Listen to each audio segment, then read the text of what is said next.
नमस्कार, मैं हूं दीपक। आइए रुक करते हैं आज की खबरों की ओर।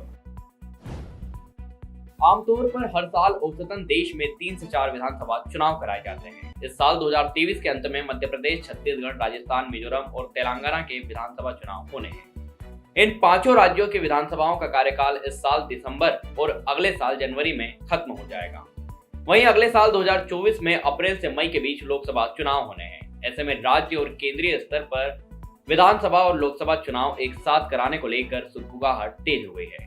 सूत्रों की माने तो भारतीय जनता पार्टी विधानसभा लोकसभा चुनाव एक साथ कराने को लेकर गंभीरता से मंथन कर रही है। हालांकि कांग्रेस समेत अन्य विपक्षी दल दोनों चुनाव साथ साथ कराने में रुचि नहीं दिखा रहे हैं। उनका मानना है कि एक साथ चुनाव कराने से उन्हें नुकसान हो सकता है।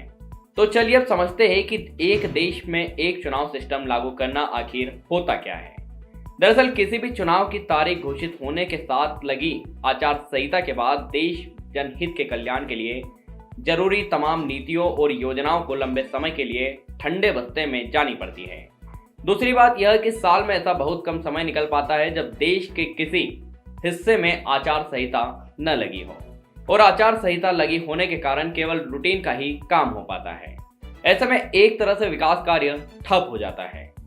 बता दें कि आचार संहिता के चलते सरकार भी कोई नीतिगत फैसला नहीं ले पाती है। वहीं राजनीतिक दल भी चुनाव की तैयारियों में लगे रहते हैं। ऐसे में उनके एजेंडे में चुनाव से हटकर कोई विकास संबंधी सोच बन ही नहीं पाती है। वहीं मंत्री से लेकर संतरी तक सब चुनाव प्रचार में व्यस्त रहते हैं। इसके अलावा समय के साथ अब चुनाव भी बहुत खर्चीले हो गए हैं। वहीं सरकारी कर्मचारियों और सुरक्षा एजेंसियां महीनों तक चुनाव कराने की तैयारियों में लगी रहती हैं। ऐसे में उनसे संबंधित विभाग के कामकाज लगभग ठप हो जाते हैं और परेशानी आम जनता को उठानी पड़ती है। आपको बता दें कि चुनाव के मद में सबसे ज्यादा खर्च करने वाले हम दुनिया के शीर्ष देशों में शामिल हैं। इन्हीं सब कारणों के चलते चुनाव आयोग भी लोकसभा और विधानसभा के चुनाव एक साथ कराने को लेकर समय समय पर सुझाव देता रहा है। वहीं एक बड़ा अकादमिक तबका भी एक साथ चुनाव कराने के पक्ष में रहा है। आपको बता दें कि लॉ कमीशन भी लोकसभा और विधानसभा चुनाव एक साथ कराने की सिफारिश कर चुका है। 1999 में लॉ कमीशन की 170वीं रिपोर्ट में हर साल चुनाव कराए जाने के चक्र से छुटकारा पाने की जरूरत बताई थी। रिपोर्ट में हमें 5 साल में एक साथ चुनाव कराए जाने की प्रणाली की ओर धीरे धीरे बढ़ने की सलाह दी गई थी। प्रधानमंत्री नरेंद्र मोदी भी देश हित और विकास को ध्यान में रखते हुए लोकसभा और विधानसभा चुनाव साथ साथ कराने को लेकर रुचि दिखा चुके हैं।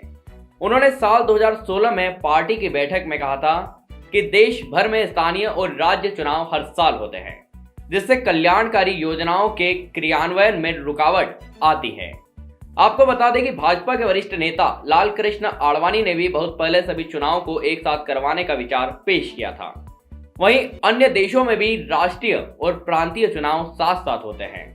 इंग्लैंड में आम चुनाव और स्थानीय निकायों के चुनाव 1997 से एक साथ ही कराए जा रहे हैं। वहीं इटली, बेल्जियम और स्वीडन जैसे यूरोपियन देशों में भी साथ साथ चुनाव कराने का नियम है। वहीं दक्षिण अफ्रीका में राष्ट्रीय और प्रांतीय चुनाव एक साथ होते हैं।